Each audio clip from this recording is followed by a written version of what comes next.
पहुंचे थे, समुद्र के किनारे, शिष्य भी वहीं पहुंच गया। कामदेव ने भगवान शिव मन थिर करी तब शंभु सुजाना, भगवान शिव ने मन को स्थिर किया, समाधि लगा ली, लेकिन कामदेव ने सुमन का बाण मार करके शिव जी के मन में प्रवेश किया और उनको चंचल कर दिया। तो भगवान शिव को बड़ा क्रोध हुआ कि मैं अपने आराध्य भगवान रघुनाथ जी का ध्यान कर रहा था और ये कौन है जो मेरे ध्यान को भंग किया है। ज्यों ही दृष्टि नेत्र खोला, क्रोध हुआ। कामदेव आम के पल्लव में बैठा था, भगवान शिव ने तीसरा नेत्र खोला, कामदेव जल करके भस्म हो गया।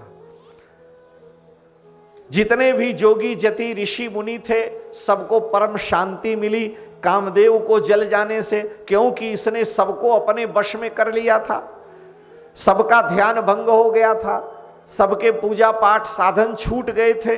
कामदेव ने सब पर ऐसा प्रभाव डाला था।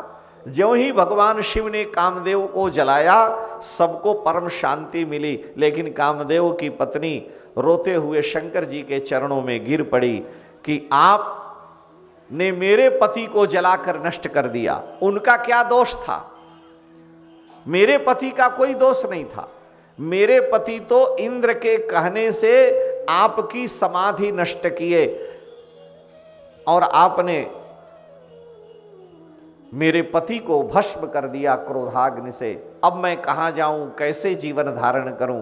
तो भगवान शिव ने कामदेव की पत्नी रति को वरदान दिया और कहा कि जब जदुवंश कृष्ण अवतारा, होई हरण महामहि भारा, कृष्ण तनय होई पति तोरा, वचन अन्यथा होई न मोरा।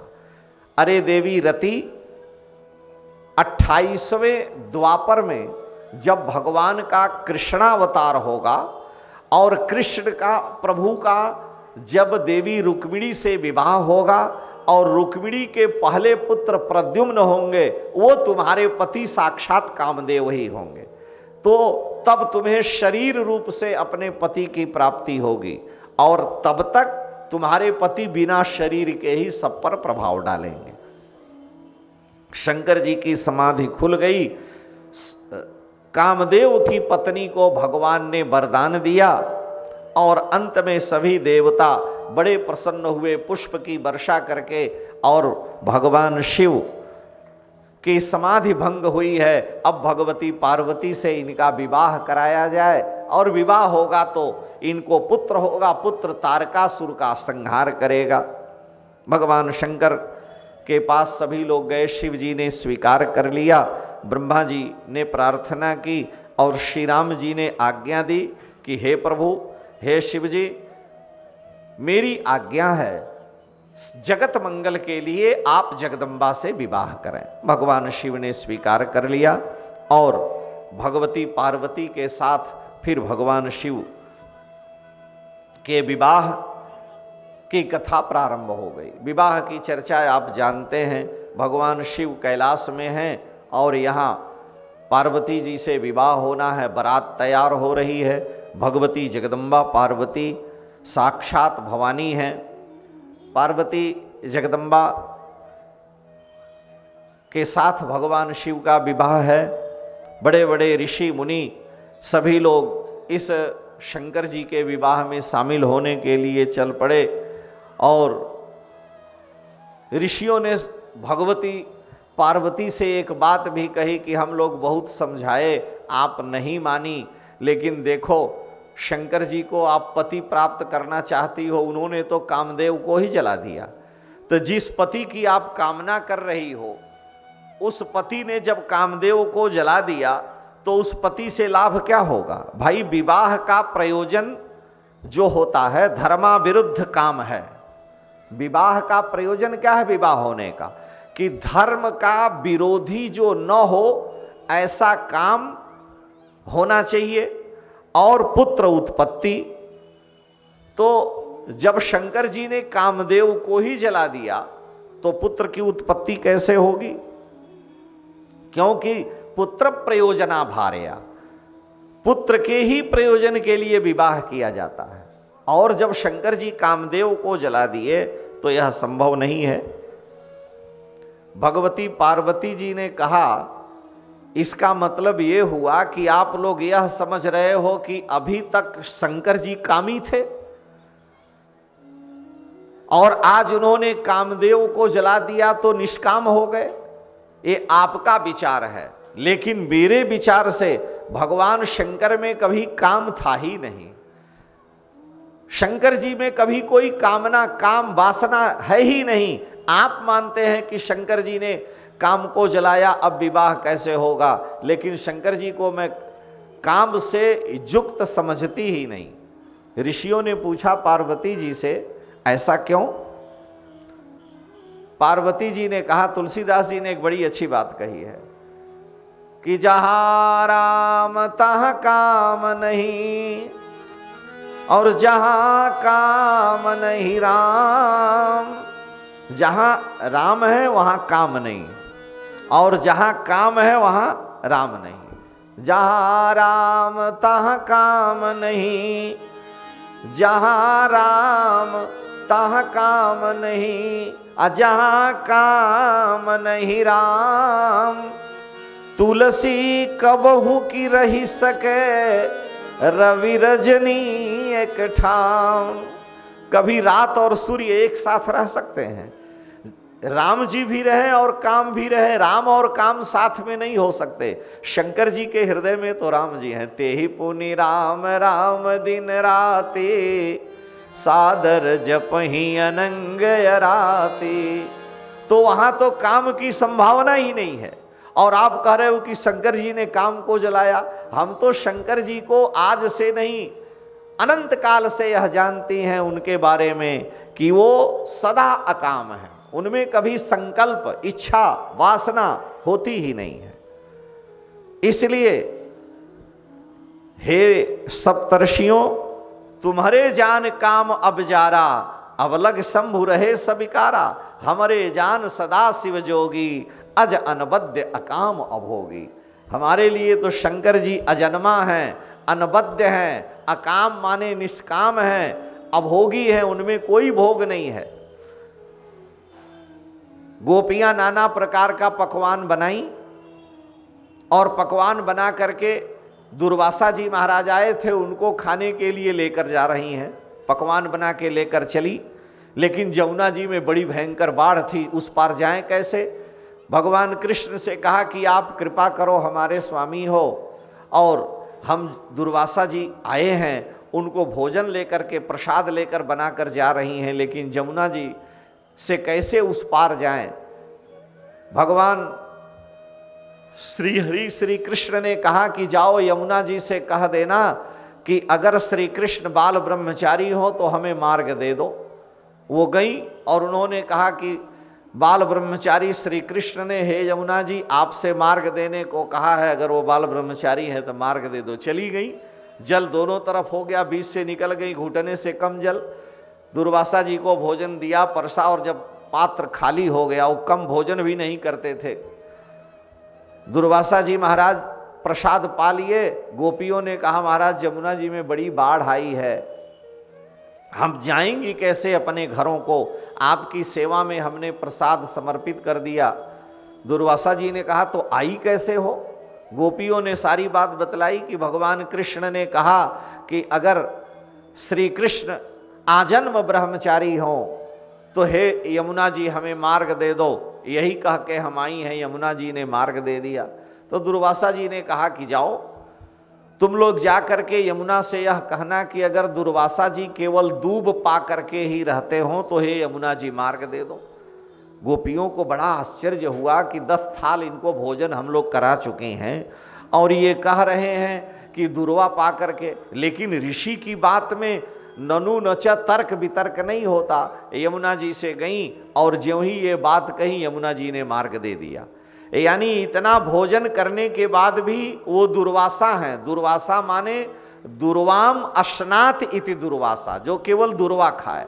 और भगवान श्री कृष्ण गोपियों के साथ नाचते हैं, लीला करते हैं और कह रहे हैं हम ब्रह्मचारी हैं, क्योंकि भगवान का नाम है अच्युत। रोज आप कहते हैं अच्युतम केशवम राम नारायणम कृष्ण दामोदरम वासुदेवम हरिम। तो अच्युत माने क्या होता है? च्युत माने फिसल जाना, गिर जाना।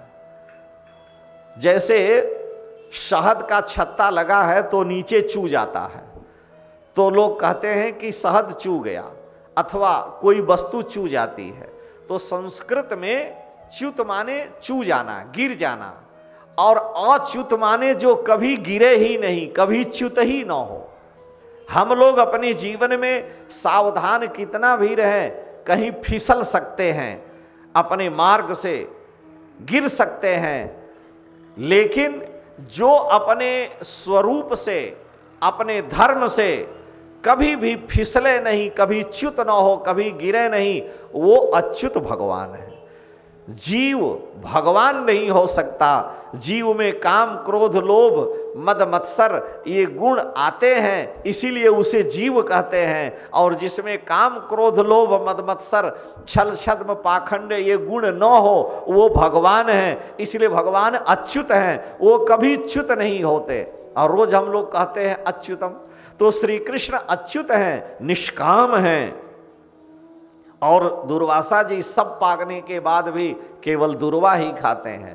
तात्पर्य यह है कि इनको आहार से कोई लेना देना नहीं है, अपने में आप्त काम, पूर्ण काम है। जगदम्बा भगवती पार्वती ने कहा कि हमारे जान सदा शिव जोगी, हमारे लिए तो सदा अनंत काल से भगवान शिव योगी हैं, अज हैं, अजन्मा हैं, अनबद्ध हैं, अकाम हैं, अभोगी हैं, कुछ भी वो भोग नहीं लगाते, कुछ भी नहीं ग्रहण करते हैं। अंत में विवाह की सारी तैयारी होने लगी, शंकर जी को सजाया जाने लगा। तुलसीदास जी ने बड़े सुंदर ढंग से 11 दोहों में भगवान शिव के विवाह की चर्चा की है कि नाचहि गावहि गीत परम तरंगी भूत, सब भूत प्रेत पिशाच शंकर जी के अपने गण हैं, ये सब साथ में तैयार हो रहे हैं। सारे देवता भगवान शिव की तरफ से हैं। अब भूत प्रेत गाएंगे बजाएंगे अपने अपने ढंग से। और हिमाचल महाराज ने सारे पर्वतों को निमंत्रण दे रखा है। भारी संख्या में जितने भी पृथ्वी के पर्वत हैं वो मूर्तिमान हो करके वहाँ आए हैं। भाई अपनी अपनी जाति के लोगों को निमंत्रण दिया जाता है। तो हिमाचल महाराज पर्वत हैं और उनकी पुत्री पार्वती हैं। देवताओं ने विचार नहीं किया, और किसी की अगर पुत्री होती तो उसको हिलाते डुलाते तो अपना संकल्प, अपनी प्रतिज्ञा छोड़ देती। लेकिन पार्वती जी पर्वत की पुत्री हैं, हिमाचल की। जैसे हिमाचल अटल हैं, अपने सिद्धांत से, अपनी जगह से, अपने स्वरूप से कहीं भी विचलित नहीं होते, तो पर्वत की पुत्री भगवती पार्वती को कौन विचलित कर सकता है। अपने नियम, अपना व्रत, अपना संयम, अपना त्याग, अपना इष्ट, अपना गुरु, इनसे कोई समझौता भगवती पार्वती का नहीं, क्योंकि पर्वतराज हिमाचल की पुत्री हैं। आप जानते हैं हमारे यहाँ पुराणों में वर्णन है कि पहले पर्वतों के पंख होते थे, ये पर्वत उड़ते थे। इंद्र ने उनके पंखों को काट दिया। एक पर्वत केवल बचा था, मैनाक, वो समुद्र में छिप करके रहा। ये पार्वती जी का भाई मैनाक पर्वत है, सोने का है। और उसी मैनाक पर्वत को हनुमान जी ने हाथ लगा करके कहा, भाई, वो कहा विश्राम कर लीजिए, आपके पिता वायु ने मुझे बचाया था। तो हनुमान जी ने छू दिया। वो पार्वती जी का भाई है, शिव पुराण में लिखा है। तो सारे पर्वत हिमाचल में आए अपने अपने समाज को लेकर के। भगवती पार्वती का भगवान शिव के साथ विवाह होना है। जब बारात पहुंची है हिमाचल में, बड़ी विचित्र बारात है। भगवान विष्णु आगे आगे हैं, सबसे आगे आगे, और भगवान विष्णु के जितने पार्षद हैं वो साथ में चल रहे हैं। उनके पीछे ब्रह्मा जी की जमात है, उनके पीछे इंद्र हैं, उनके पीछे वरुण हैं, उनके पीछे कुबेर हैं। ऐसे होता ही है, दूल्हा बेचारा सबसे पीछे रहता है और सारे जितने बाराती हैं आगे आगे चलते हैं। तो लोगों को बड़ा आनंद हुआ।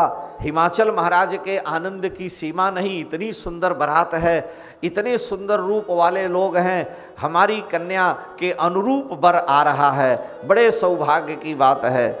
लेकिन महाराज बड़ी विचित्र बात है, भगवान को देख करके उनको ठहरने की सारी व्यवस्था हो गई। जैसे जैसे बाराती आए उचित स्थान मिल गया, लेकिन जब भगवान शिव अपनी जमात लेकर के पहुंचे तो उनको देखते ही सारा समाज भाग खड़ा हुआ। बालक सब लई जीव पराने, ये कौन सा दूल्हा है, क्योंकि इनका वेश भी वैसा ही है।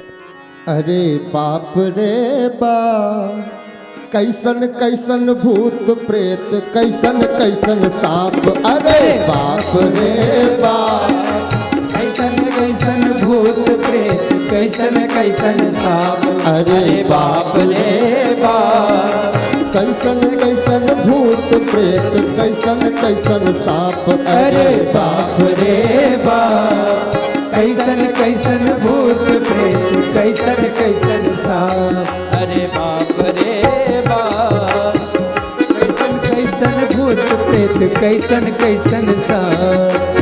कोई करे भय के मारे हो, कोई करे भय से प्रलाप और विलाप। कोई करे भय से प्रलाप और विलाप। कोई करे भय से विलाप और प्रलाप। कोई करे भय से विलाप और प्रलाप।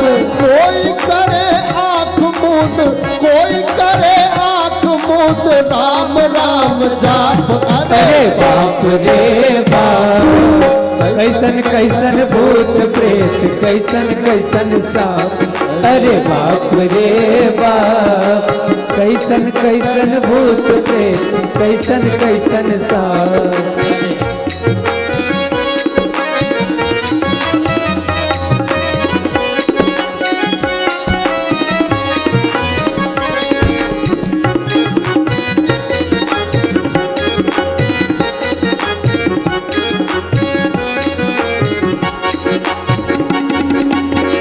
मुखहीन विपुल मुख गाहू, मुखहीन विपुल मुख गाहू। बिन पद कर कहू बहु पद बाहू। बिन पद कर को बहु बाहू। ओ विपुल नयन कहू नयन विहीना। विपुल नयन कहू नयन विहीना। हृष्ट पुष्ट कहू अति तन दीना।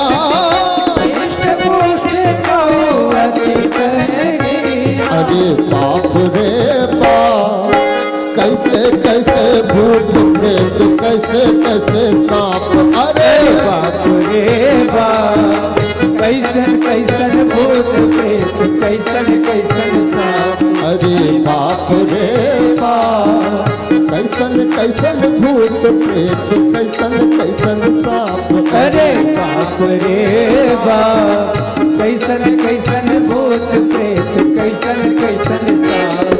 अरे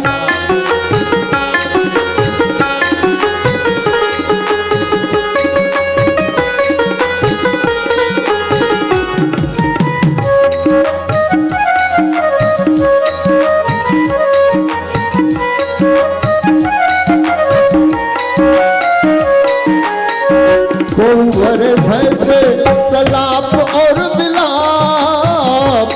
कर भय से विलाप और प्रलाप। कोई करे भय से विलाप और प्रलाप। कोई करे भय से विलाप और प्रलाप।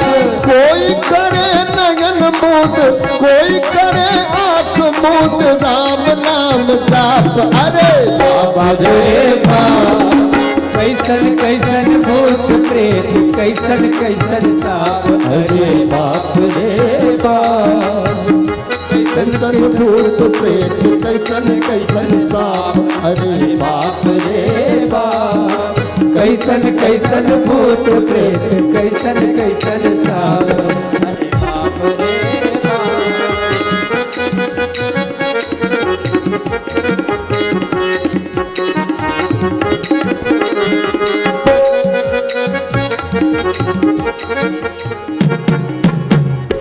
भगवान शिव की जो बारात है वो ठीक उनके अनुकूल है। अच्छा ये बताइए, जो श्मशान में रहेगा तो श्मशान में उसके मित्र कौन बनेंगे? श्मशान में तो भूत प्रेत रहते हैं, ये सब उनके मित्र हैं, उनके गण हैं। और दूसरी बात यह है शिव जी महाकाल हैं, काल के भी महाकाल हैं। और जो काल के महाकाल हैं, काल माने सबको मारने वाला, तो जो काल है सबको मारने वाला है, सबका नाश करने वाला है, तो उसके सहायक भी उसी प्रकार से होंगे। क्योंकि हमारे यहाँ लिखा है जब मृत्यु निकट आती है तो पहले काल के सेवक आते हैं।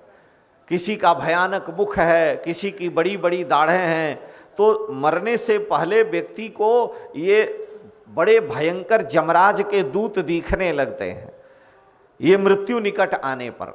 तो भगवान शिव काल रूप हैं, ये सब उनके गण हैं और सब साथ में जब पहुँचे। हम लोगों के यहाँ एक परंपरा है, तुलसीदास जी महाराज लिखते हैं, इधर भी होगी, कि जब बारात आती है सबसे पहले दरवाजे पर तो परछन किया जाता है। तो परछन के लिए भगवती मैना और बहुत सी स्त्रियां साथ में वहाँ जाती हैं, सोने की थाल लिए हुए और नाना प्रकार के दही अक्षत और उसमें पुष्प है, चंदन है, तिलक है, सारी सामग्रियां लेकर के भगवती मैना मंगल गीत गाती हुई वर का परछन करने के लिए सास जाती हैं। और भगवान शंकर नंदी पर बैठे हुए हैं।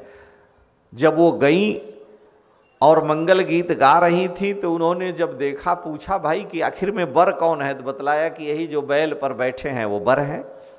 अब उन्हें बड़ा आश्चर्य हुआ कि यह वर कैसा है, शरीर पर कोई कपड़े ही नहीं है, इनके साथ वाले जितने किसी को धड़ ही नहीं है, किसी को सिर ही नहीं है, किसी को पैर ही नहीं, किसी की आँख ही नहीं। और सबसे बड़ी बात ये थी कि अभी मैना सोच रही थी, फिर भी लोगों ने समझाया कि आरती उतारिए।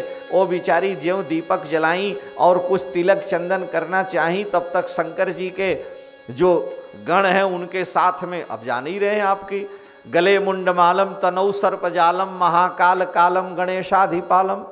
तो बिच्छू आदि उनके शरीर पर एक बिच्छू उतर करके एक स्त्री के पैर में मार दिया। अब वो लगी हाथ पैर पटकने, तब तक दूसरे ने दूसरे को मार दिया। अब ये भगदड़ मच गई, स्त्रियां रोने लगी, चिल्लाने लगी, क्योंकि शंकर जी के साथ जो उनके अंग पर उनके परिकर हैं वो सब सोचे कि अगवानी हो रही तो हमको भी अगवानी करनी चाहिए। तो बिच्छू किसी की अगवानी कैसे करेगा, डंक मार करके।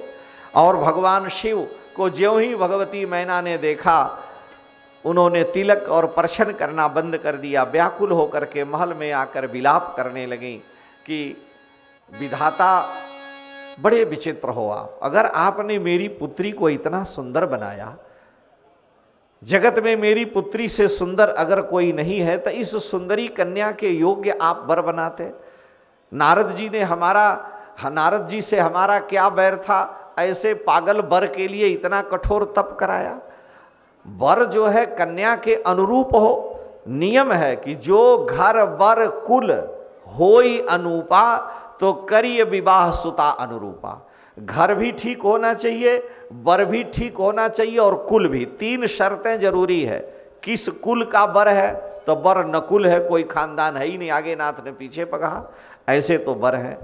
घर भी ठीक नहीं है, रहने के लिए कहीं घर ही नहीं है। शंकर जी को स्मशान में रहते हैं, घर भी नहीं ठीक। और वर जो है जिस रूप में है आप जान ही रहे हैं। तो घर वर कुल अगर अनुरूप हो तो विवाह होना चाहिए, लेकिन यहाँ तीनों अनुरूप नहीं है, घर भी नहीं है, वर भी नहीं है अनुरूप, और कुल भी नहीं अनुरूप है। एक बार की बात है, कथा आती है, भगवती पार्वती ने शंकर जी से कहा कि हमारी बड़ी बेइज्जती होती है, आप भी एक सुंदर महल बना करके और उसमें रहते तो ठीक है। शंकर जी ने कहा ठीक। कुबेर को बुलाया, कुबेर ने बड़ा सुंदर महल बना दिया, सोने का महल बना करके, और कहा कि महाराज तैयार है, आप आदेश दें। विश्वकर्मा कुबेर मिल करके बना दिए। शंकर जी ने कहा कि अब पार्वती जी की इच्छा थी, हो गया, लेकिन अब बतलाओ उसमें प्रवेश, गृह प्रवेश होने से पहले नहीं न जाना चाहिए घर में, तो गृह प्रवेश कराया जाए। गृह प्रवेश का पूजन का सारा कार्यक्रम संपन्न हुआ। भगवान शंकर का ही चेला आकर के सारा काम गृह प्रवेश का संपन्न कराया। अब जब सारा गृह प्रवेश का काम हो गया तो भगवान शिव ने कहा कि ब्राह्मण देवता अब आप बतलाओ आपको दक्षिणा क्या दें। और ये था कौन चेला, शंकर जी का रावण ही था। उसी ने पूजा कराया, कहा भाई बतलाओ कि क्या करें। तो उसने कहा अगर आप प्रसन्न हैं गुरुजी और हमने पंडिताई पहले बार जीवन में की है और आपकी की है, तो इसलिए हम पर प्रसन्न होकर के हमें गुरुदक्षिणा में यही सोने का ही दे दीजिए। शंकर जी ने कहा वो मस्तु ऐसा ही। बड़ी दुखी हुई। शंकर जी ने पार्वती जी की ओर देखा, कहा कि ये चेला आपका बहुत बेकार है। शंकर जी ने कहा क्यों, तुमने कहा था गृह प्रवेश हुआ, उसने मांग लिया, अब तो देना पड़ेगा। पार्वती जी ने कहा हमारे मन का तो उसे विचार करना चाहिए, लेकिन मैं ये बता रही हूं कि आपने जिस चेले पर प्रसन्न होकर गुरुदक्षिणा के विप्र दक्षिणा के रूप में ये दे दिया है, एक दिन आप ही नाराज होकर इसको फूंक भी दोगे, इसको जलाओगे भी, क्योंकि आपने मेरी इच्छा को, इस रावण ने मेरी इच्छा को पूर्ण नहीं किया। तो कहने का मतलब कि घर बर कुल कोई नहीं है। अंत में भगवती के रुदन को देख करके कि विवाह नहीं करूंगी, मैं गिर करके मर जाऊं, शरीर त्याग दूं, बड़ी विचित्र दशा है। सब लोग समझाते हैं, नारद जी महाराज आए, ब्रह्मा जी आए, और सब लोगों ने जब समझाया तो भगवती मैना शांत हुई। सप्तर्षियों और नारद जी के समझाने पर फिर भगवान शिव और पार्वती के बारे में बतलाया कि हे देवी, हे मैना, आप यह मत समझें, शंकर जी अनादि हैं, अनंत हैं, और ये अजन्मा हैं, इनमें कोई विकार नहीं आता है, इसलिए ये निर्विकार परमात्मा हैं। और भगवती पार्वती को आपने अपनी पुत्री मान लिया है। अनंत काल से ये भगवान शिव की प्रिया हैं, संसार में इनका दूसरा कोई वर्ण कर ही नहीं सकता है। ये जब भी संसार में जन्म लेंगी तो भगवान शिव ही इनके पति होंगे, इसलिए आप सामान्य अपनी पुत्री को मत समझिए। जब समझाया बुझाया गया तो फिर महाराज वो शांत हुई और भगवान शिव का फिर पार्वती जी के साथ विधि पूर्वक विवाह संपन्न होने लगा। सबसे पहले पूजन गणेश जी का हुआ। गोस्वामी जी लिख रहे हैं कि मुनियों ने आज्ञा दी और आज्ञा हुई तो सबसे पहले गणेश जी का पूजन हुआ। मुनि अनुशासन गणपति पूजऊ शंभो भवानी, को सुनि संशय करे जनी, सुर अनादि जिय जानी। पहले गणेश जी का पूजन हुआ। अब विचित्र बात यह है कि शंकर जी के विवाह में गणेश जी का पूजन हो, ये कैसे संभव? शंकर जी के ही पुत्र हैं पार्वती जी के गणेश जी, और बाप के विवाह में बेटा का पूजन हो। अब कोई कहे कि पिता के विवाह में पुत्र जो है बारात गया था, तो सुन के ही आश्चर्य होगा। हम लोगों को बचपन की एक बात याद है कि एक हमारे बाल सखा थे, तो 2 दिन वो खेलने के लिए नहीं आए, दूसरे ग्राम के रहने वाले थे। तो हमने पूछा कि आप आए क्यों नहीं? तो उन्होंने बतलाया कि पिताजी के बारात में गए थे, मेरे पिताजी की शादी थी, इसलिए 2 दिन हम नहीं आए। हमने कहा गजब की बात तुम कर रहे हो कि तुम्हारे पिताजी की शादी थी और तुम बारात में गए थे। कहा हाँ महाराज, मैं, अब पूर्वाश्रम की बात है, मैं बारात। हमने कहा मैं समझ नहीं पाया। कहा मेरी जो माँ थी वो मर गई, तो मेरे पिताजी की दूसरी शादी हुई, और जब दूसरी शादी हुई तो उसमें मैं भी बारात में गया था। ये तो सामान्य बात है, लेकिन भगवान शिव के लिए ये विचित्र सा लग रहा है कि भगवती पार्वती के पुत्र गणपति है और उनका पहले ही पूजन हुआ।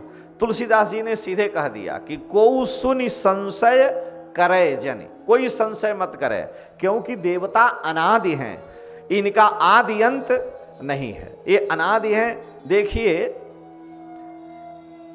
जैसे व्यास जी हैं हमारे यहाँ, तो अभी 18वें द्वापर में जो व्यास हुए, इनका नाम कृष्ण द्वैपायन था। इन्होंने 18 पुराण लिखा। इनसे पहले वाल्मीकि जी भी व्यास हुए हैं, इनसे पहले उपमन्यु भी व्यास हुए हैं, बहुत से व्यास हुए हैं। और हर द्वापर में भगवान के स्वरूप भूत कोई न कोई आते हैं, वो व्यास बन करके पुराणों का विस्तार करते हैं। जिस वाल्मीकि जी ने रामायण लिखी, उससे पहले भी बहुत से वाल्मीकि हो गए, लेकिन वो कल्प भेद से हैं। तो गणेश जी भी जो शंकर जी के विवाह में जिनका पूजन है, ये अनादि हैं। गणेश पुराण में लिखा है कि कश्यप और अदिति के पुत्र महोत्कट नाम के गणपति हुए, उनकी भी पूजा हुई है। और पार्वती जी के पुत्र मयूरेश गणपति हैं, वो भी गणपति हुए हैं। लिंग पुराण में तंडी नाम के गणपति हैं। तो गणपति भी कई हैं, एक तो गजमुख वाले गणपति हैं, दूसरे तंडी गणपति हैं, तीसरे महोत्कट नाम के गणपति हैं, और स्कंद पुराण में शिखंडी नाम के गणपति की चर्चा है। तो कई लोग गणपति हो चुके हैं। इसलिए गोस्वामी जी कह रहे हैं कि मुनि अनुशासन गणपति पूजे शंभु भवानी। मुनियों की आज्ञा से गणपति की पूजा हुई। तो गणपति माने गणेश की, गणों के पति की पूजा हुई। और कौन गणेश थे?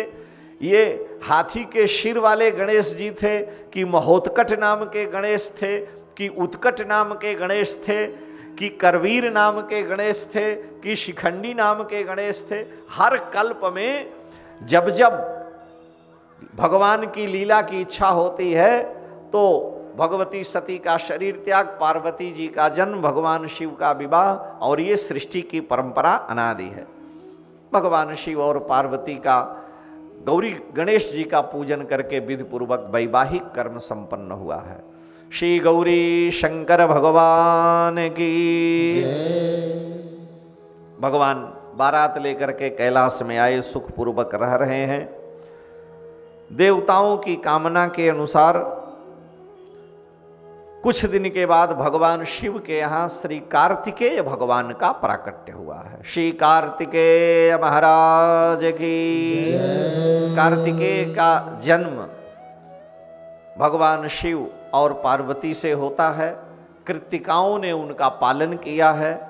6 कृत्तिकाएं हैं, तो 6 कृत्तिकाओं का दुग्ध उन्होंने 6 मुंह प्रकट करके पान किया, इसलिए इन्हें षडानन भी कहा गया है। पिता इनके भगवान शिव पंचानन हैं, तो पुत्र षडानन कार्तिकेय भगवान।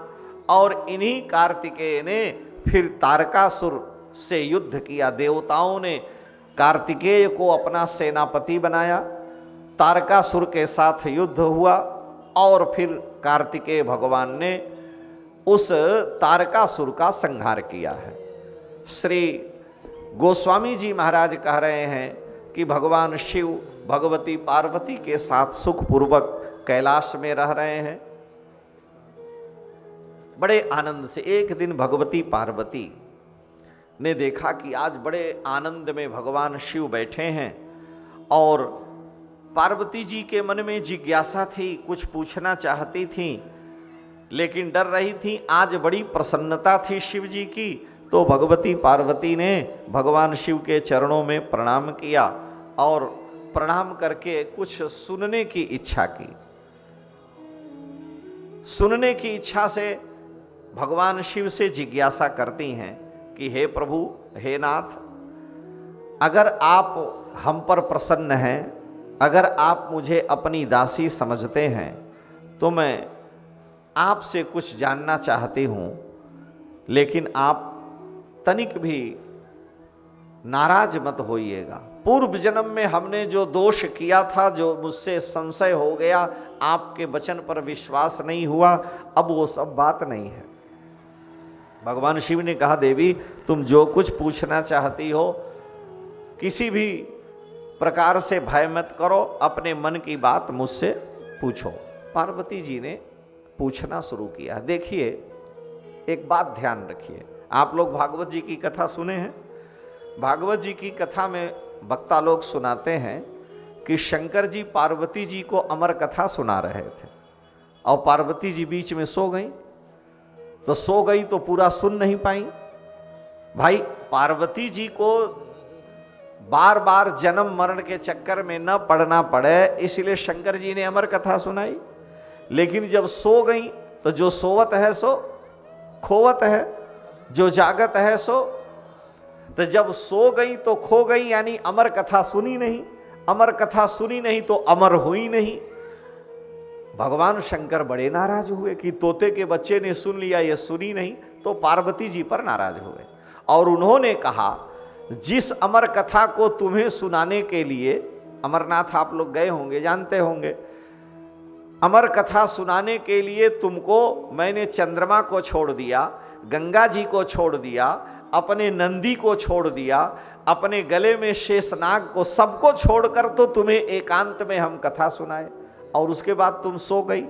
तो तुमने कथा का अपमान किया है, कथा का अपमान किया है, इसलिए तुम जाओ और 1000 नाम का रोज जप करो, यही प्रायश्चित है। पार्वती जी से भगवान शिव ने कहा कि हे देवी, इस दोष का प्रायश्चित ये है कि नित्य सहस्त्र नाम का पाठ करो। ओम विश्वम विष्णुर्वषटकारो भूत भव्य भवत प्रभु भूत कृत भूत भृत भावो, ये विष्णु सहस्त्र नाम का पार्वती जी रोज पाठ करने लगी। प्रायश्चित है, गलती हो गई, सो गई तो। भगवान शंकर ने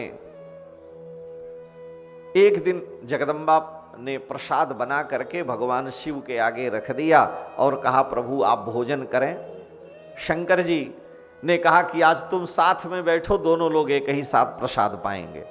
पार्वती जी ने कहा नहीं, आप पा लीजिए, हम बाद में पाएंगी, क्योंकि अभी मेरा नियम पूरा नहीं हुआ है, अभी मैंने सहस्र नाम का पाठ नहीं किया है, इसलिए मैं अभी प्रसाद नहीं पाऊंगी। शंकर जी ने कहा कि मेरी आज्ञा है, पति की आज्ञा मानो, पति से बड़ा देवता कौन और नियम कौन है, बैठो मेरे साथ भोजन करो। पार्वती जी ने कहा कि पहले आपने आज्ञा दी थी कि हमने अमर कथा सुनते हुए सो गई मैं और अपमान किया कथा का, तो उसके बदले में प्रायश्चित में रोज 1000 नाम का पाठ करती हूँ, तो अभी मेरा पाठ पूरा नहीं हुआ, तो पहले आपकी आज्ञा का मैं पालन करूं, जब पाठ कर लूंगी, सहस्र नाम का जप कर लूंगी तो भोजन करूंगी। और आज आप कह रहे हो कि पाठ की हो या न की हो, बैठो भोजन करो, तो पहले वाली बात माने कि अब की बात माने। शंकर जी ने कहा कि देखो मेरी आज्ञा है, मेरे साथ बैठ के प्रसाद पाओ। पार्वती जी ने कहा कि अगर अब की आज्ञा मानती हैं तो हम प्रसाद पाएंगी, आप प्रसन्न होंगे, लेकिन पहले वाली बात अगर मानती हैं तो जो हमने गलती कर दी, अमर कथा सुनते हुए मैं सो गई थी, उसके बदले में प्रायश्चित विष्णु सहस्त्र नाम का आपने पाठ बतलाया, तो पहले वाली बात मानूंगी तो प्रायश्चित भी होगा और आपकी आज्ञा का पालन भी होगा, इसलिए हम आपके साथ भोजन नहीं करेंगे, आप करिए। ये पद्म पुराण। तो भगवान शिव ने कहा कि अच्छा ऐसी बात यदि है, बहुत शंकर जी पार्वती जी को टटोले कि ये नियम छोड़ करके बैठ के प्रसाद पावें, लेकिन पार्वती जी ने कहा नहीं। तब शंकर जी ने कहा कि एक बार राम नाम ले लो और मेरे साथ बैठ के भोजन करो। पार्वती जी ने कहा कि एक बार राम नाम लेने से क्या होगा, कहा 1000 नाम के बराबर हो गया। जो तुमको 1000 नाम पाठ करना है, एक बार राम नाम ले लो, 1000 नाम के बराबर हो गया और बैठो भोजन करो। पार्वती जी ने कहा कि यही बात पहले बता दिए होते, आज आप बता रहे हो। शंकर जी ने कहा कि मैंने यह जान लिया कि तुम अपने नियम में अवदृढ़ हो गई हो। हम लोगों के यहाँ जब किसी कोई आता है घर से भागकर, चाहे भाव से, चाहे स्वभाव से, चाहे अभाव से साधु बनने के लिए, तो पहले उसकी परीक्षा ली जाती है। वो आएगा साधु बनने के लिए, पहले उसको गौशाला में लगा दिया जाएगा, गाय का गोबर उठाओ, गाय को खिलाओ पिलाओ, उसके बाद देखे अगर नहीं भागा तो अब उसको क्या है, तो चलो तुमको भगवान का बर्तन धोना है, जिसमें भोजन बनता है उसको मलो, साफ करो, संतों की सेवा में लगा दिया गया। उसके बाद भी वो नहीं भगा, घर में किसी का एक कपड़ा भी हाथ से नहीं अपना धोता था, लेकिन साधु में आया, ये सब उसकी परीक्षा। और उसके बाद सब कुछ हो गया, फिर गुरुजी कहते हैं अच्छा चलो अब 6 महीना तुम नित्य 2 घंटे बैठ के सुबह शाम राम राम करो। जब ये सब उसकी परीक्षा हो जाती है, तब उसको कहे कि अब चेला तुम पक्का हो, मंत्र दे दिया और कहा कि अब तुम ताला चाबी संपो, चाहे महंत बनो चाहे हजूरिया बनो, क्योंकि 2, 4, 6 महीने परीक्षा लेकर के ही, और अगर परीक्षा नहीं लिया तो खटपट गड़बड़ जाता है मामला। इसलिए अब थोड़ी सी दिक्कत है। अब संसार में नियम अब तो हो गया कि हम 2 हमारे 2, हम 2 हैं तो हमारे 2 ही होंगे, एक लड़का एक लड़की, तो साधु कौन बनेगा, और साधु जब कोई नहीं बनेगा तो मठ मंदिर कैसे चलेगा, ये समस्याएं हैं। लेकिन पहले ऐसा था, आज भी महापुरुषों के यहाँ जो नए लोग आते हैं तो उनको देखा जाता। तो शंकर जी ने पार्वती जी को भली भांति जान लिया कि ये मेरी इच्छा के विपरीत, यानी भोजन मेरे साथ नहीं करेंगी लेकिन अपना नियम नहीं छोड़ेंगी। तो शंकर जी ने कहा कि एक बार राम नाम कह लो, 1000 नाम के बराबर हो गया, मेरे साथ बैठ करके भोजन करो। मैंने तुम्हारे नियम को जान लिया कि तुम अपने नियम पर पक्की हो। क्यों? कि नेम बढ़ावे प्रेम को और प्रेम बढ़ावे नेम। नेम मानी नियम, नियम बढ़ावे प्रेम को, प्रेम बढ़ावे नेम। और यदि नियम भी नहीं है, प्रेम भी नहीं है, तब कोई काम नहीं। नेम बढ़ावे प्रेम को, प्रेम बढ़ावे नेम। और जागर नेम न प्रेम है, तागर कुशल न क्षेम। जहां न नियम है न प्रेम है, नियम से प्रेम बढ़ता है और प्रेम से नियम में दृढ़ता आती है। शंकर जी ने राम नाम का उपदेश कर दिया और कहा 1000 राम नाम के बराबर हो गया। राम रामेति रामेति रमे रामे मनोरमे। हे मनोरमे, हे पार्वती, राम राम राम इति, राम नाम में मैं सदा रमण करता हूं, मैं दिन रात राम राम जपता हूं। राम रामेति रामेति रमे, मैं उसी नाम में लगा रहता हूं। मनोरमे सहस्र नाम तत्तुल्यम, 1000 नाम के बराबर राम नाम बरानने। एक राम नाम है, बैठो मेरे साथ भोजन करो। अब आज शंकर जी ने 2 काम किया। पार्वती जी को राम नाम का उपदेश भी किया, 1000 नाम के बराबर राम नाम भी बतला दिया और राम जी की भक्ति का अधिकार भी दे दिया कि अब तुम श्री राम जी की भक्ति की अधिकारिणी हो गई। जो मेरे इष्ट राम जी थे, अब तुम्हारे भी इष्ट राम जी हो गए। अब पार्वती जी को बड़ा सुख मिला, इसलिए कि शंकर जी ने अपने हृदय की जो गोपनीय बात थी, रहस्य था, वो पार्वती जी को दे दिया है। पार्वती जी से शंकर जी ने कहा है, हे देवी, संसार का जब कोई व्यक्ति बोलता है, हम आप बोलते हैं तो बोलेंगे तो मुंह खुलेगा। तो शंकर जी कहते हैं कि जब कोई बोलने के लिए अपना मुंह खोलता है कोई भी व्यक्ति, और उसके मुंह से ज्यों ही र अक्षर निकलता है तो मेरा हृदय प्रसन्न हो जाता है, मैं आनंद में भर जाता हूं कि ये र बोला है, कहीं राम तो नहीं बोलने जा रहा है। शंकर जी कह रहे हैं कि रकारा दीनी नामानी शृण्वतो मम पार्वती मनः प्रसन्नताम याति राम नामाभिशंकया। जब कोई मुंह खोलता है बोलने के लिए और ज्यों ही र बोला तो र सुनते ही मुझे इतना सुख मिलता है कि र बोला है, कहीं राम तो नहीं बोलने जा रहा है। ये राम नाम अति मीठा है, इतना मधुर है। भगवान शिव पार्वती जी से कहे, हे देवी, अब तुम परम वैष्णव राम भक्ति की अधिकारी हो गई।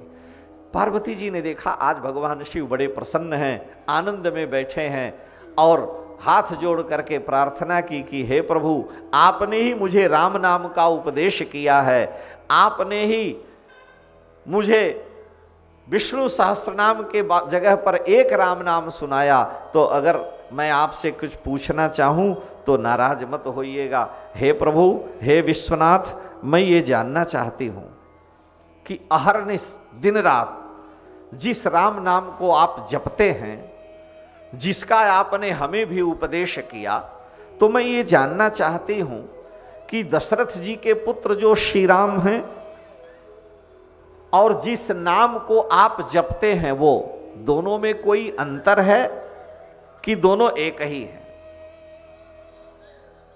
मैं ये जानना चाहती हूं, और पहले जैसा अब संशय नहीं है। हे प्रभु, पहले तो मेरे मन में जब सती रूप में थी तो संशय था, अब मैं पहले ही कह दे रही हूं, आप बतलाइए कि श्री राम चक्रवर्ती दशरथ जी के पुत्र हैं अथवा अजन्मा निर्गुण अलख गति वाले कोई राम और हैं, आप हमें बतलाइए।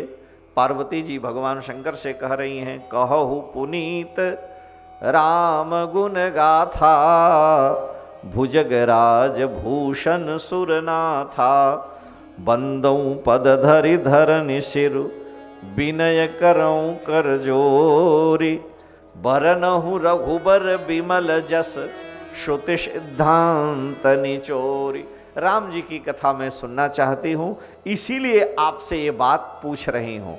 भगवान शिव बड़े प्रसन्न हुए और भगवती पार्वती की बात सुन करके उनका शरीर पुलकित हो गया, नेत्रों में प्रेमाश्रु भर आए, प्रेम पुलक लोचन जल छाए। और सारी राम कथा भगवान शिव के सामने प्रकट हो गई। भगवान शिव ने नेत्र बंद कर लिया, ध्यान लग गया, अपने राघव का सारा चरित्र उनके सम्मुख उपस्थित हो गया। देखिए, प्रश्न करने वाला व्यक्ति अगर प्रेमी है, जिज्ञासु है, प्रेमी है, श्रोता अगर प्रेमी है, तो प्रश्न सुनते ही वक्ता के हृदय में भगवान का सारा चरित्र प्रकट हो जाता है, उसे परम आनंद की प्राप्ति होती है। प्रश्न करने वाला और कथा सुनने वाले में अंतर है।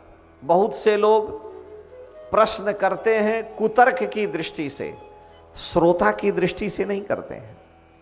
भगवान शिव पार्वती जी के इस प्रश्न को सुन करके बड़े प्रसन्न हुए, परम सुख की प्राप्ति हुई, सारा रामचरित उनके हृदय में आ गया। और भगवान शिव ने सबसे पहले भगवान की वंदना की है, अपने राघव की। शिव जी भगवान श्री राम का वंदन करके अब पार्वती जी के प्रश्न का उत्तर देते हुए राम कथा सुना रहे हैं। बंदौ बाल रूप सोई रामो, बंदौ बाल रूप सोई रामो, सब सिद्धि सुलभ जपत जी सुनाम, राम ये त्रिपुरारी करि प्रणाम, राम ये त्रिपुरारी हर से सुधासन गिरा उठारी, हर से सुधासन गिरा उचा, राजकुमारी धन्य धन्य गिरिराज कुमारी, तुम समान नहीं को उपकारी, तुम समान नहीं को उपकारी, पूछे रघुपति कथा प्रसंगा, सकल लोक जग पावनी गंगा, सकल लोक जग पावन। महल में विहार करने वाले, क्रीड़ा करने वाले, करोड़ों कामदेव की सुंदरता को लज्जित करने वाले जो सुंदर रघुनाथ जी हैं, दशरथ जी के महल में जो क्रीड़ा करते हैं, उन राम जी को मैं बारंबार प्रणाम करता हूं।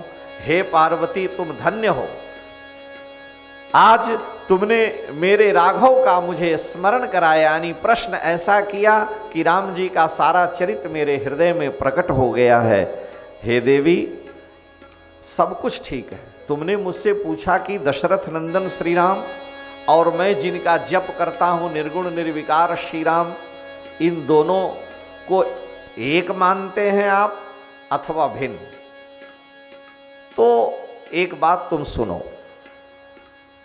शंकर जी ने पार्वती जी का अनुशासन किया। नियम है ये कि श्रोता अगर सही ढंग से नहीं है तो वक्ता को उसका अनुशासन करना चाहिए।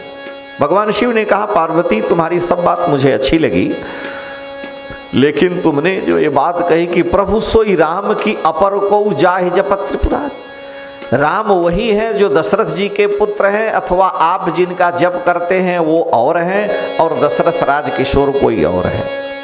हे प्रभु, आप हमें बतलावें। पार्वती सुनो, देखो जो ये तुमने बात की है वास्तव में वे अज्ञानी हैं, मूढ़ हैं, जिनको मोह रूपी पिशाच ने पकड़ लिया है, वे ही श्री राम में भेद दृष्टि करते हैं।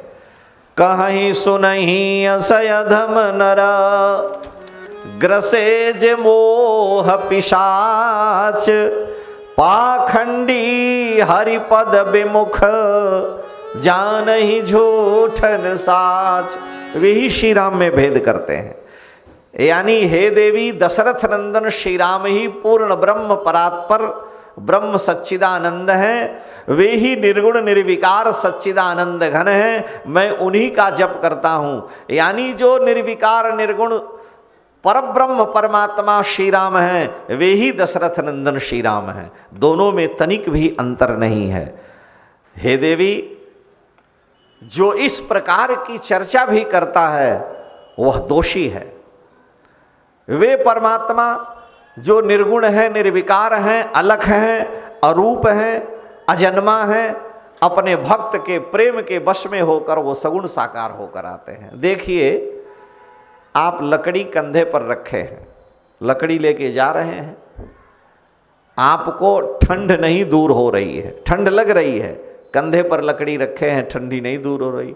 उसी लकड़ी को दूसरी लकड़ी, दोनों लकड़ी को तोड़ करके घिस दीजिए, आग पैदा हो गई, और आग जो पैदा हुई वो लकड़ी को तो जला दी गई, जलाया ही, आपकी सारी ठंड दूर हो गई।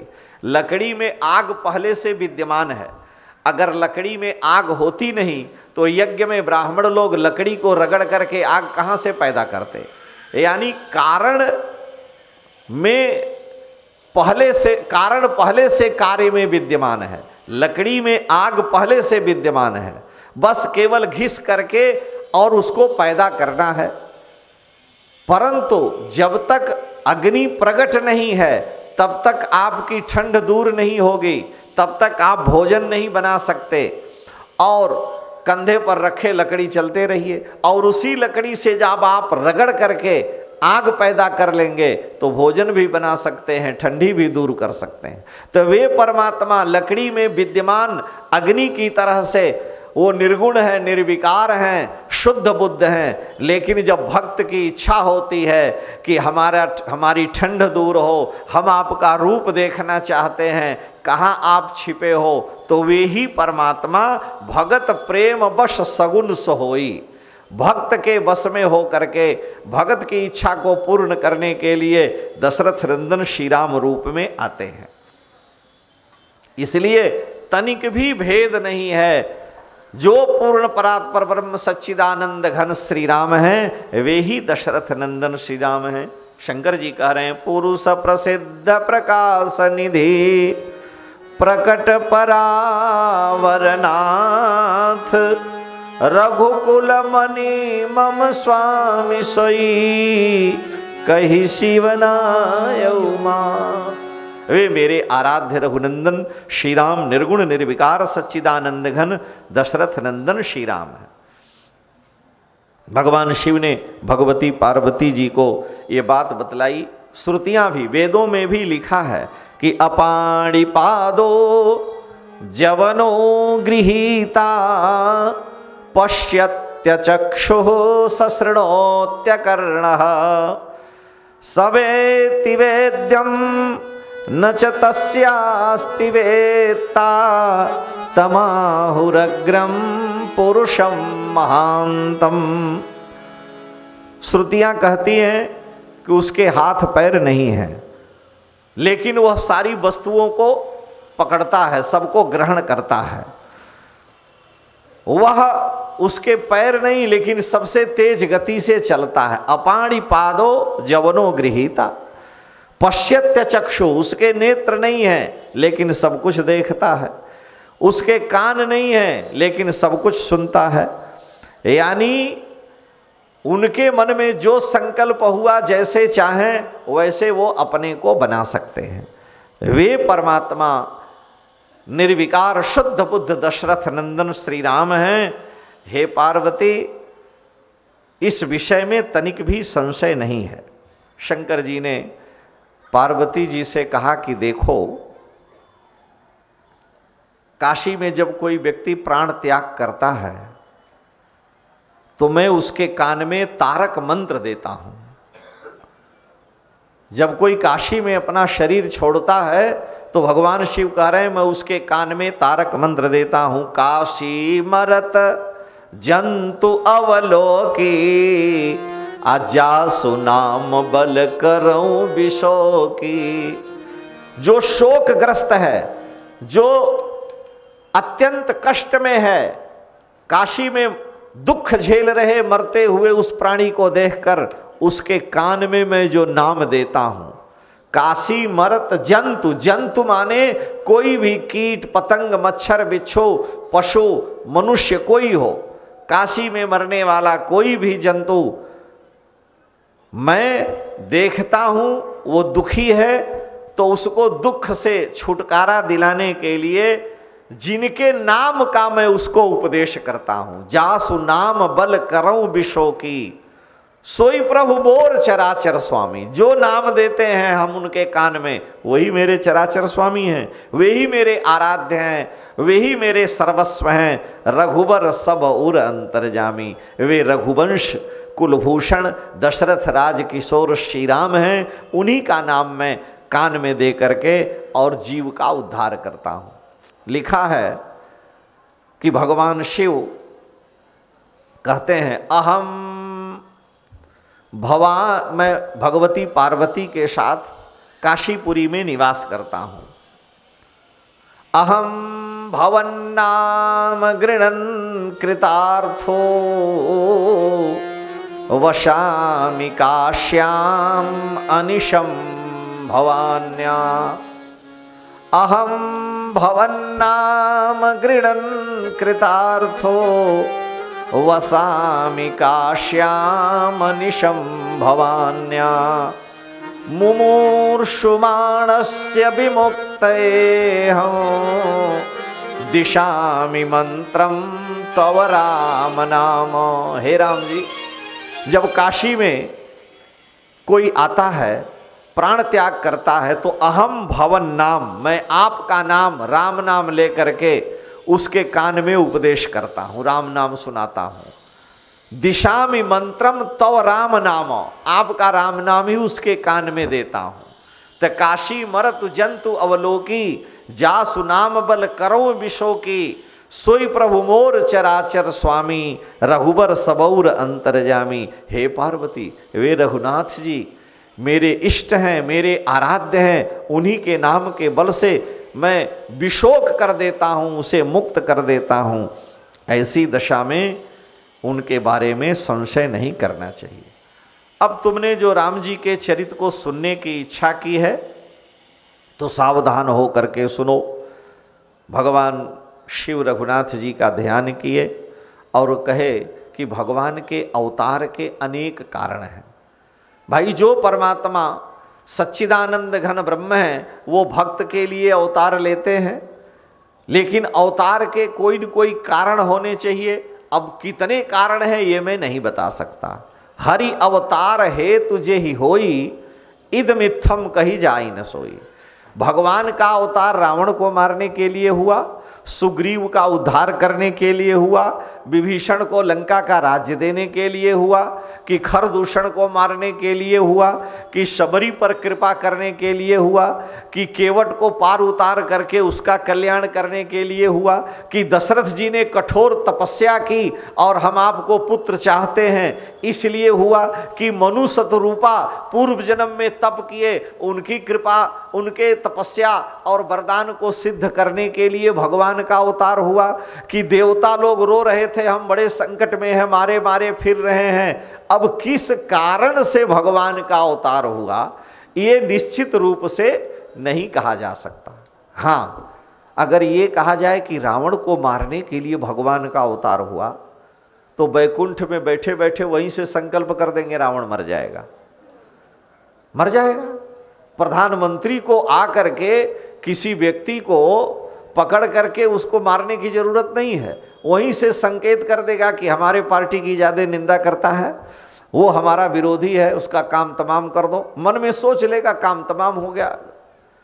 तो भगवान तो सर्वसमर्थ हैं, जिनके भौं के टेढ़े कर देने से सृष्टि समाप्त हो जाती है।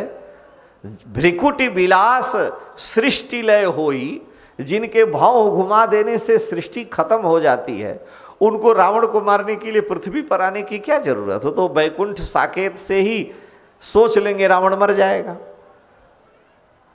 इसलिए भगवान रावण को मारने के लिए आते हैं, ये उतना तर्क ठीक नहीं बैठता है। दूसरी बात, अगर सुग्रीव पर कृपा करने के लिए बाली को मारने के लिए आवे तो भी नहीं, चाह लेंगे तो बाली मर जाएगा। भगवान का अवतार किस लिए होता है? भगवान शिव ने पार्वती जी से पहले कहा था कि हे देवी सुनो, तुमने प्रश्न किया है और उस प्रश्न के अनुसार ही मैं तुम्हें बतला रहा हूं। हरि अवतार है तुझे ही होई, इद मिथम कही जाई न सोई। किस लिए भगवान का अवतार होता है ये वास्तव में कहा नहीं जा सकता, लेकिन अगुण अरू